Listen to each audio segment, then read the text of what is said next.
Hello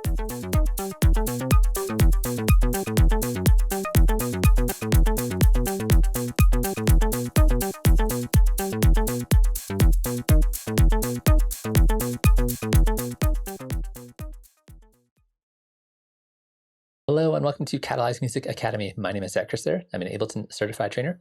And today I want to talk to you about yet another Maxforlive device, which I think is really useful, called the Melodic Probability. This is a really fantastic device that I think can generate you a lot of material very, very quickly. So I want to talk a little bit about how it works and how you can use it.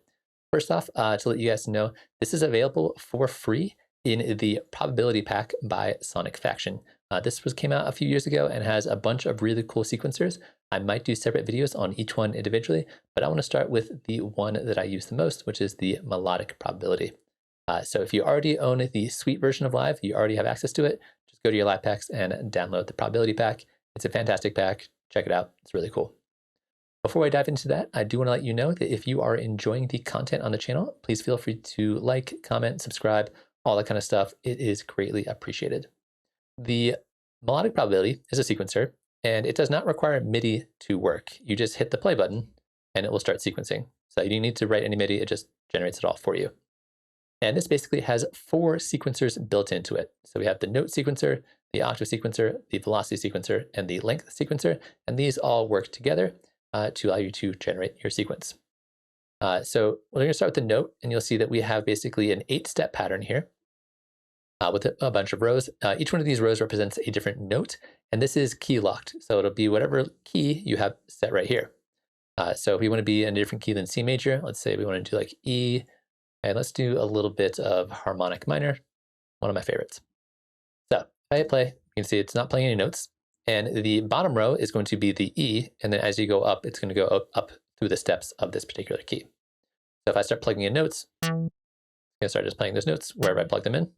And you, of course, can delete them just by hitting the button here.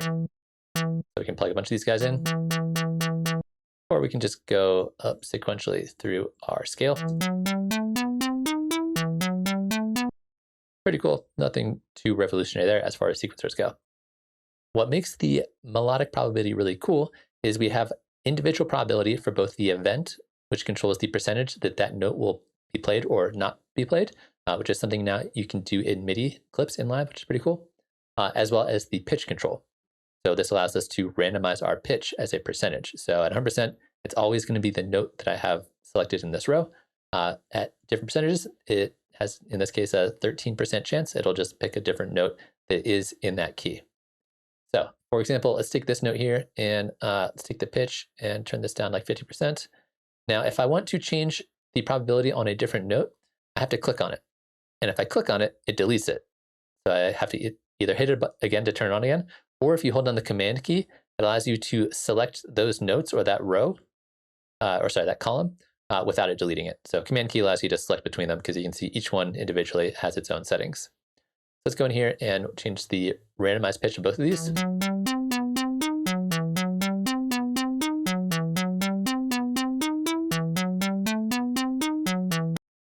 So you can see it's picking a new random note as I change the pitch controls here. And let's also change the event on this one and event on this one to create, again, a little bit of randomness here is kind of what we're going for.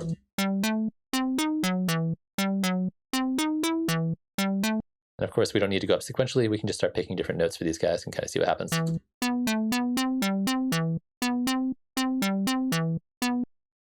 And just starts generating some ideas for us. Let's take our rate and turn this up a little bit.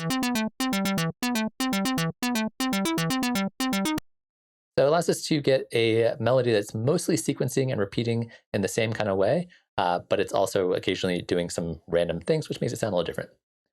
We can do the same thing over here for our octave. So each one of these rows represents a different octave. So we can kind of go up and down with these guys and just kind of see what happens.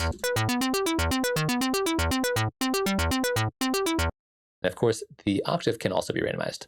So if we go in here and pick some of these guys, we'll change the octave on this one a little bit, and we'll randomize the octave on these ones a little bit.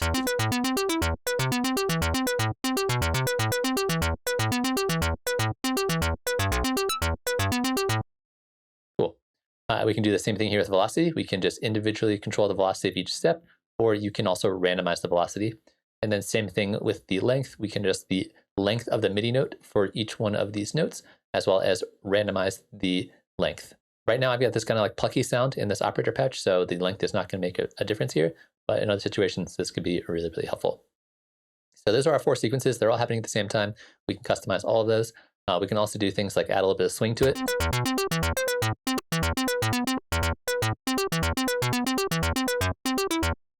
So that's kind of cool.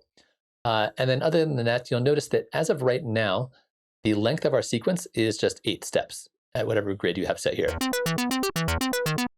However, down here, we have different pages, and we can go in here and select different pages, up to 8 of them. So if you'd like to have a longer sequence, we can select a new page here, and I'm just going to do something basic like this. Keep in mind that all 4 of the sequences reset on each page. So this one, I can have all my octaves and velocities and things set like this. When I add a new page, everything's just kind of set to the default. Let's go in here and just do something like this. Now, when I hit play, it's only going to play the first page. So if I would like it to play for longer, we can go to the length right here and set this to be 2. And now it's going to play the first page and then the second page and just rotate between them.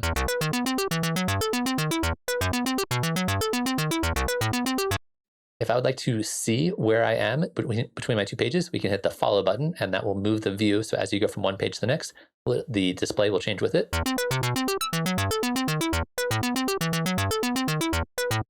Like that. On top of that, we can also do things like double. This will double the length of my entire sequence. So right now I have 2 pages, and if I hit the double button, it is now 4 pages. And we can go in and we can individually adjust each one of these pages and all the settings for each page. We can also go in here and adjust the length. If you want to reset it back to 1 or 2, you can turn this back down. And the page will show you the current page you're on. So now we're back to just 1 page. Cool. So we can start taking this idea and we can start like tweaking some of our settings. So I have like a little delay over here that I've turned off. I can turn on the delay. Tweak some of my settings.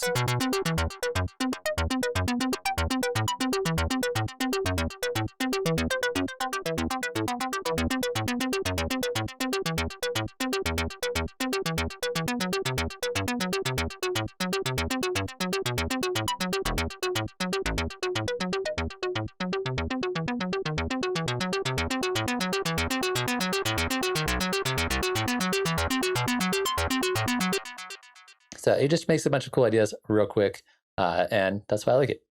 On top of that, because we are dealing with randomness here, if you've seen any of my other videos on the channel about randomness, you want to record it, because sometimes it sounds cool, sometimes it doesn't sound cool, and occasionally it creates like the perfect random sequence.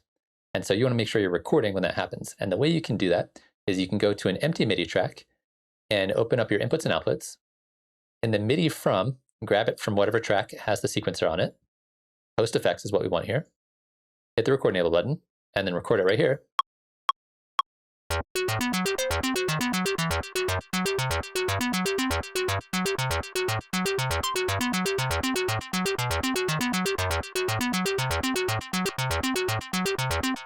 And then boom, there's your sequence, including all the velocity, including the swing, all the randomness, all the extra notes in there.